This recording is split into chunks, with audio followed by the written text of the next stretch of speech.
Hey everyone, my name is Kelly Stevens and this is my business model about reverse innovation.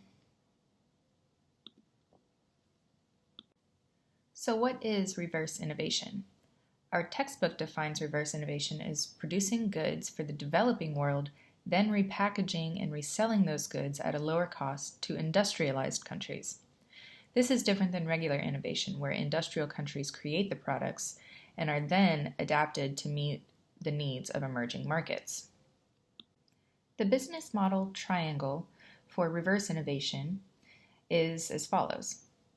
The who are developed countries as well as developing countries. The what are cheaper products sold worldwide. How, by creating goods in a low-cost industry and repackaged and selling them to more developed markets. And the value, or why, would be producing goods in lower income countries so they can be sold at lower cost to provide for lower income countries and families. So how does this look? Well, the innovations start in emerging markets in the lower income countries such as China, India, and they then transfer those innovations to other emerging markets such as other parts of China, Africa, Australia, and they are finally transferred to more developed, higher income countries like parts of Europe and America. So some of the driving trends that really help create this reverse innovation business model would be companies like Amazon. Amazon is a very massive worldwide online shopping service, and to somehow get all of the products that they sell, they come from other countries like China and India that produce these items at a lower cost so they can sell them to Amazon to then sell to us. Another company is General Electric, and they actually are one of the highest rated companies that use reverse innovation. Other driving factors are technology. Technology is constantly changing, and so countries in China and just other low-income countries produce the chips, or they create the technology like a cell phone in itself and then sell them to us or sell them to Apple or Verizon or Samsung for a higher profit. There are a couple different business models that go hand in hand with reverse innovation. One of them is the guaranteed availability business model. And our textbook describes this as a company that uses expertise in economies of scale to lower operation costs and achieve these availability levels. And again, I'm going to go back to the cell phones and the Nokia producing chips at a large quantity to fulfill the availability to meet the demand. The other business model that I wanted to touch on is the integrator. And this is, the textbook also describes this as when a company creates a bulk of steps in the value-adding process. It decreases the cost and is able to increase the stability of the value created.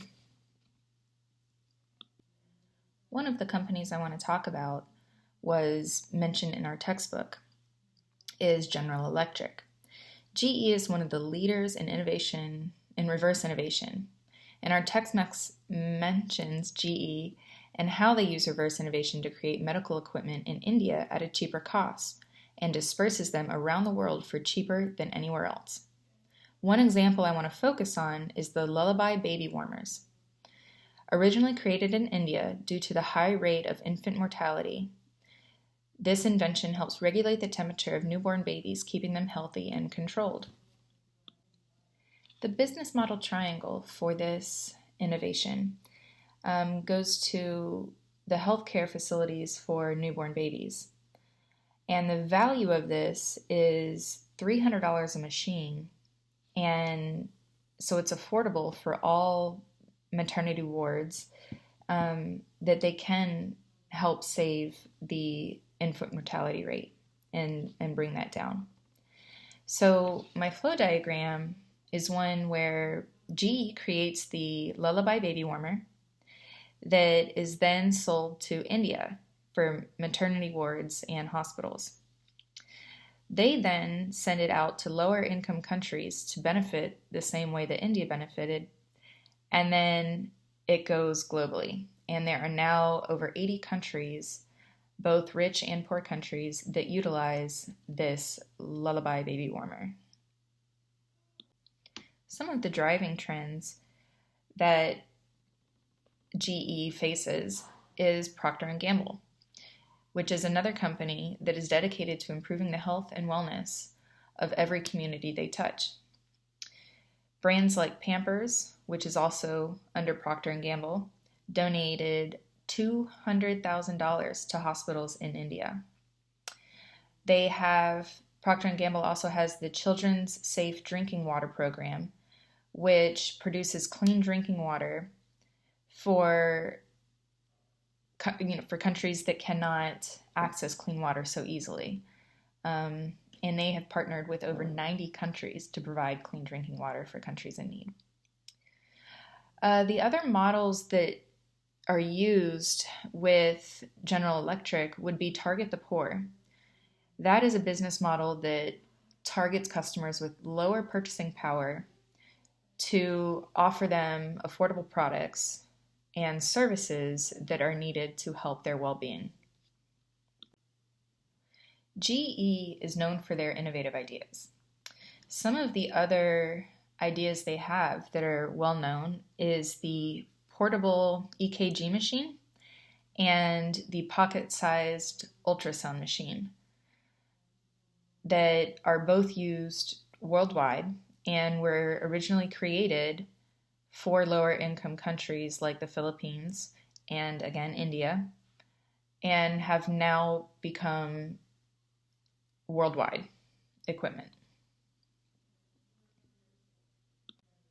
The integration step that GE uses comes from the integration statement from GE in 2018.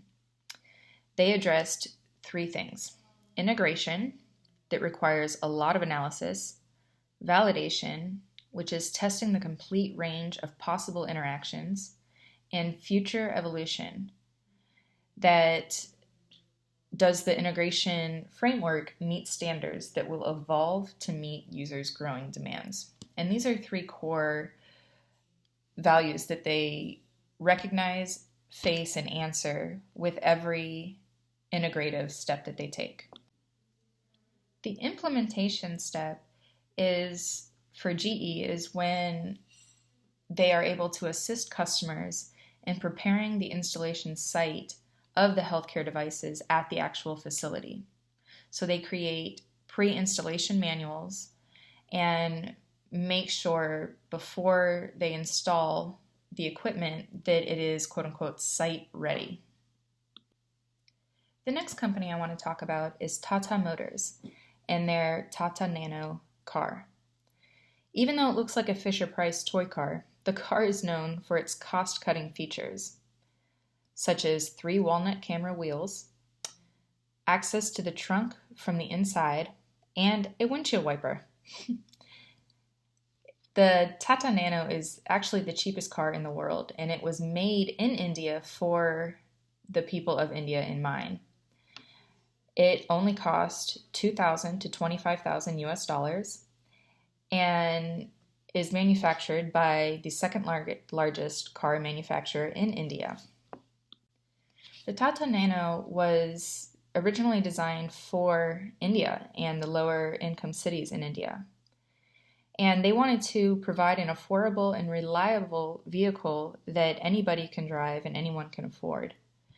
They did this by designing a very bare, minimalistic, inexpensive car for the lower income families.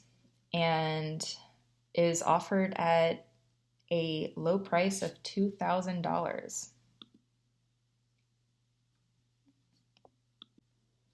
You've probably never heard of Tata Motors or the Tata Nano because it was never available in the United States. Tata Motors created this Nano in India for the people of India and was later distributed to Australia and then to poorer parts of Europe. Due to safety hazards and a drop in sales, they stopped production of the Nano in 2018. One of the top driving trends for the Tata Motors Tata Nano would be Suzuki and their Maruti 800. This was another affordable car produced in India, meant for India, that cost around $5,000. So still incredibly affordable, but beat the Tata Nano in safety features.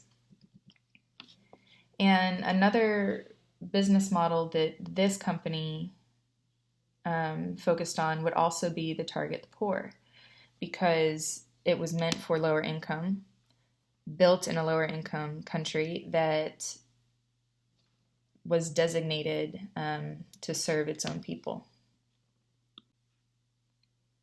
Tata Motors understands the world of transportation and its constant evolution. They have a goal that by 2024 they will be the most well-known Indian auto brand out there. And they focus on evolving in safety, performance, luxury, electric, and affordability. Their integration step is something that we've been learning on this whole semester and previously in other classes that we've had. They focus their integration using company case study analysis. This includes the SWOT analysis, which identifies the strengths, the weaknesses, opportunities, and threats, the Porter 5 forces, which understand the relative powers of the key players, and the Pestel analysis, discovering competitive advantage based on political, economic, social, technological, environmental, and legal analysis. The implementation step for Tata Motors is to organize and prioritize the analysis that was gathered from the integration step. The implementation framework is to not only identify issues, but find solutions for those issues. A successful framework should be able to give you a clear understanding of the case, analyze the case based on fundamentals, and develop the ability to prioritize recommendations.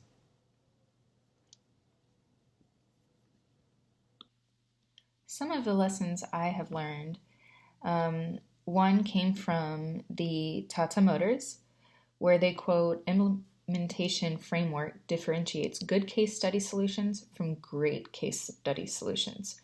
So with a solid framework, then you can have a successful implementation into your case study.